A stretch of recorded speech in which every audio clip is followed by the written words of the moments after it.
Brahma Samapati, sang penguasa dunia ini, beranjali seraya memohon, di alam semesta ini ada makhluk-makhluk yang memiliki sedikit debu di mata mereka.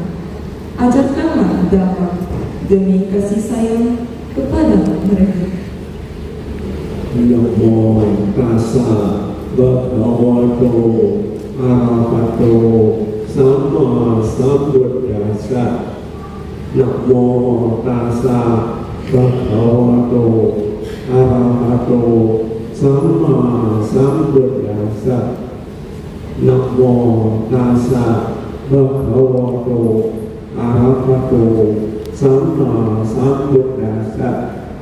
Puja-puja pujayana Ekam Mangalamukamati.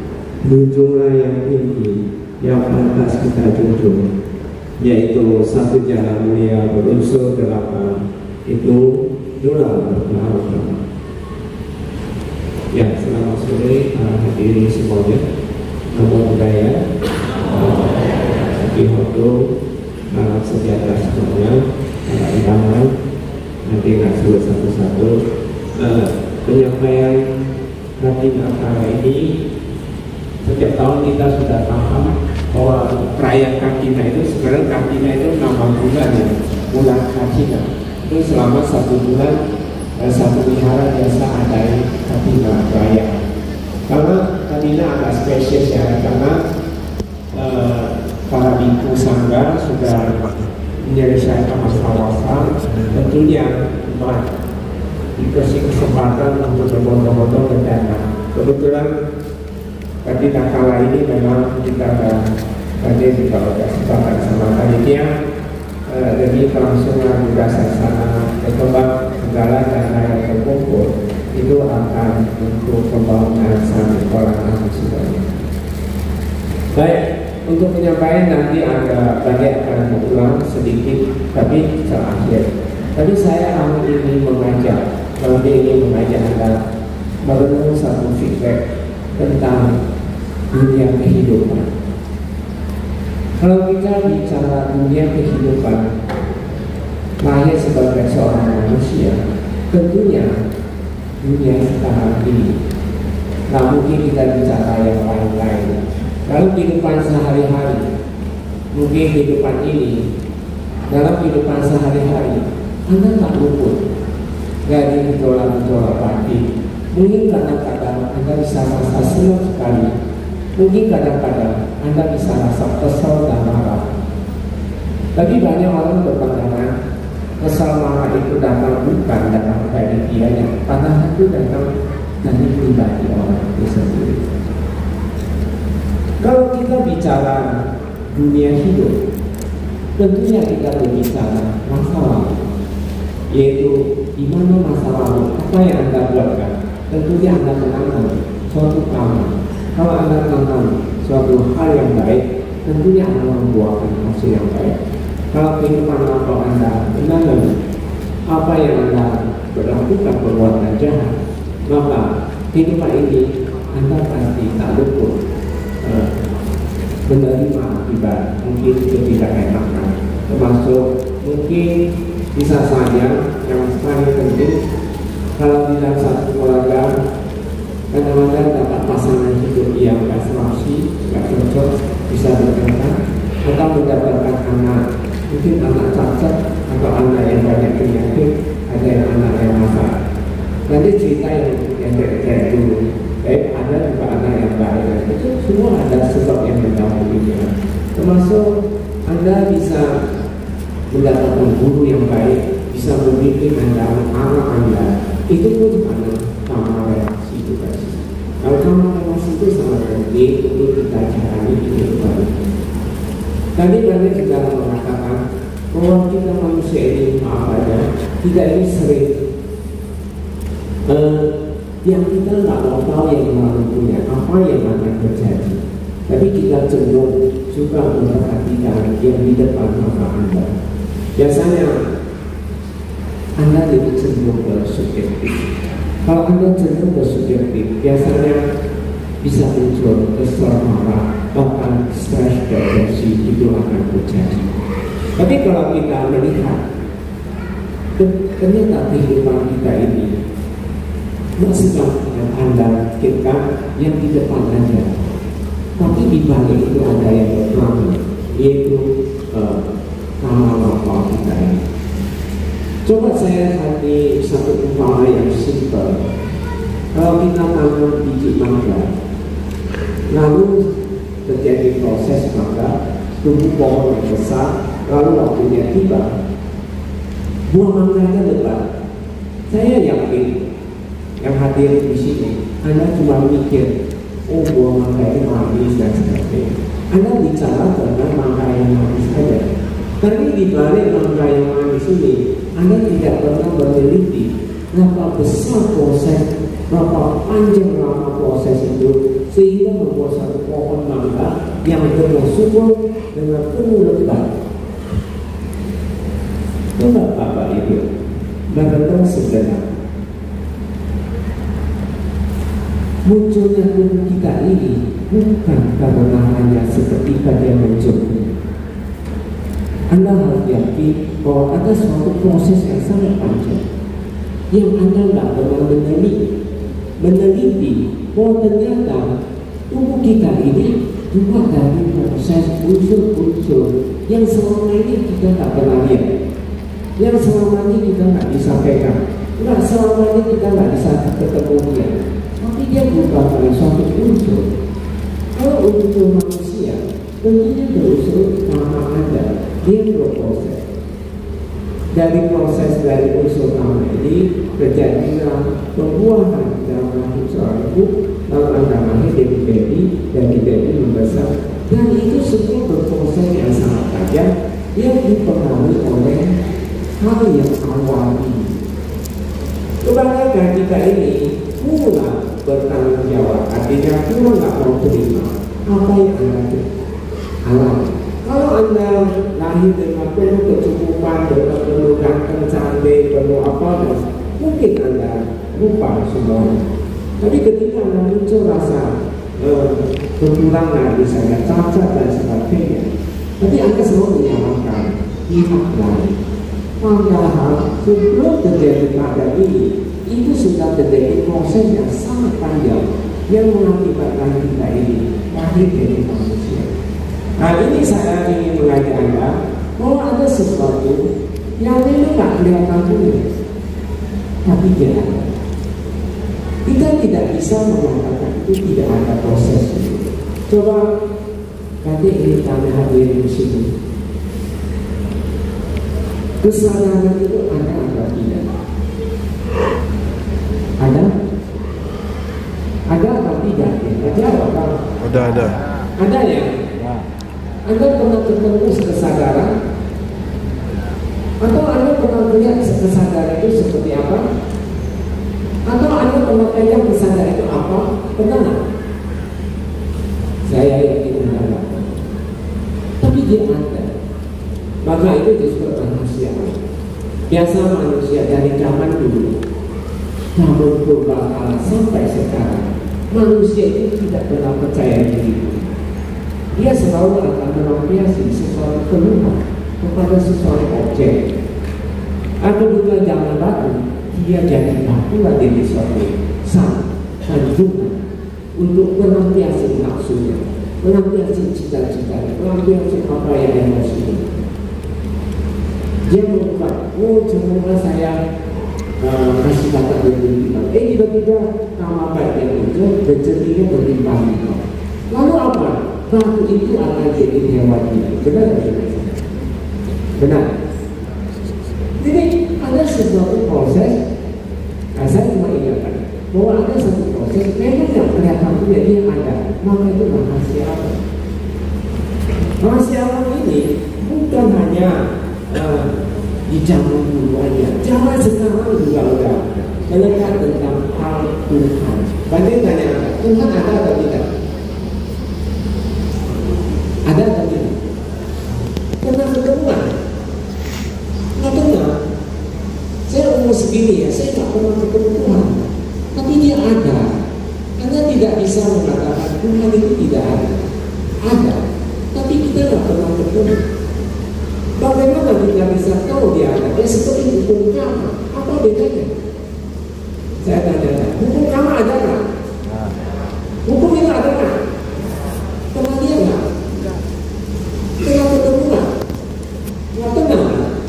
Jadi sesuatu yang nggak lihat, nggak ada ketemu, bukan berarti sesuatu yang tidak ada. Dia ada, yang perlu pembuktian melalui. Kalau dari tidak sama sih meditasi. Coba Bapak Ibu, saya cuma sekilas garis besar aja. Saya nggak mau pendidik kalau dalam tempat. Saya tahu Anda pasti pusing kalau saya jelasin.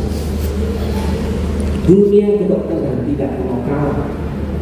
Dalam dunia kedokteran, dia meneliti semua organ tubuh. Ada satu yang nggak bisa terdeteksi dengan alat apapun. Mereka sebut kelenjar. Melalui hormon dia berproduksi, tapi dia yang berperan penting sekali di dalam pertumbuhan fungsi tubuh kita.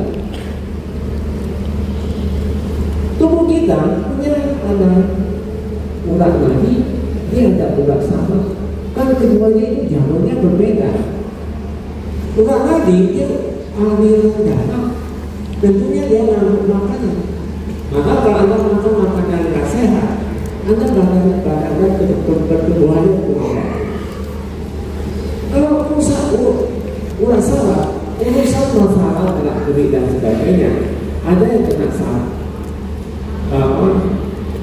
bagian nanti setelah, ada yang kena stroke, ada yang kena saraf terjepit dan sebagainya. Itu saraf. Kalau seorang dokter dia menusuk jalurnya, kena urat nadi, dia bisa terjadi pendarahan. Itu juga bisa mengakibatkan kematian. Kalau dia saraf tusuk ke saraf, dia sih bisa menjadi lumpuh. Tapi mereka selalu tusuk ke daerah seperti itu. Di 2000 tahun yang lalu, di negara timur di Cungkol, mereka sudah sangat terkenal yang disebut akupuntur. Anda tahu ya akupuntur? Angka mereka sebutnya meridian. Meridian itu ada dari dokter, ada buku lama itu. Di Cungkol itu ada 2000 tahun yang lalu sudah ditemukan oleh ilmuwan-ilmuwan di Cungkol sana. Di sana ternyata ada satu jalur meridian yang bisa mempengaruhi. Maka dengan jalur dia mempengaruhi itu. Tapi tidak mudah menambahkan itu nama lupa. Itu semua gudangnya kamu. Dia berada di mana? Di antara kulit dan daging. Tapi Bapak Ibu hadirin adik-adik, kalau Anda nggak pernah mau meditasi, siap-siap aja. Anda bisa kena stroke juga. Anda bisa bangkit tubuh Anda nggak kalau sehat. Anda bisa bertindak. Bandingkan Anda yang hadir, coba dijawab. Tubuh kita ini, Anda setuju nggak semua? Tubuh kita ini gudangnya gudangnya penyakit. Setuju atau tidak semua? Ingat, itu namanya. Anda ingat ya, proses tubuh ini terjadi dari satu proses kamar lontong yang begitu panjang sehingga menjadi satu manusia ini. Tentunya di dalam tubuh kita ini ada potensi-potensi penyakit. Apalagi Anda sudah berusia dari muda nggak pernah mau meditasi, nggak pernah mau kikis di desa, itu penyakit sudah di dalam. Anda bisa buktikan. Anda cukup dengan diam aja, Anda bisa tahu sakit bakal muncul dan sebagainya. Tapi bukan berarti karena umurnya lama, bukan. Tapi anak umurnya karena saat itu bukan. Tapi karena sebenarnya tubuh Anda belum dalam keadaan baik, masih banyak simpanan. Kalau saya sarankan ya, harusnya tidak pulas habis. Kalau Anda bisa pulas habis, maka kamu akan bebas dari penyakit yang tidak ada. Kita kalau bicara mengenai saran, itu menyangkut morality. Pancasila jangan coba-coba hilangkan. Kalau Anda melanggar 5 sila, banyak masalah di kehidupan ini. Kenapa ada orang dia bisa kena autis? Kenapa kok bisa banyak penyakit? Karena masalah morality. 5 sila itu paling minimum, Anda nggak bisa hilangkan. Kalau Pak Hadirin ingin mau ungkayan 5 sila dengan detail, di YouTube berarti sudah ada judulnya Pancasila. Anda boleh klik di sana, Anda bisa dapat di sana. Baik, saya singkirkan ini topik ini, saya sedikit topik trending yang sekarang ini. Bantai berkuasa di Surabaya. Ada 2 kejadian yang sangat memprihatinkan kita semua. Seorang mahasiswa, dia dengan entengannya dia loncat dari 22 lantai tempat kuliah dia loncat ke bawah. Kasih mati ya. Diteliti ternyata mereka katanya dia pacaran 7 bulan, hamil 5 bulan. Saya tanya Anda, didikan kayak ini salah di mana? Kalau saya mengatakan orang tua itu salah, tidak pernah mendidik mereka tentang morality. 5 sila itu harus ditekankan dari semenjak kecil bahwa hal itu bahaya. Kemarin Bantai ada yang diundang untuk mendidik anak-anak SMP SMA.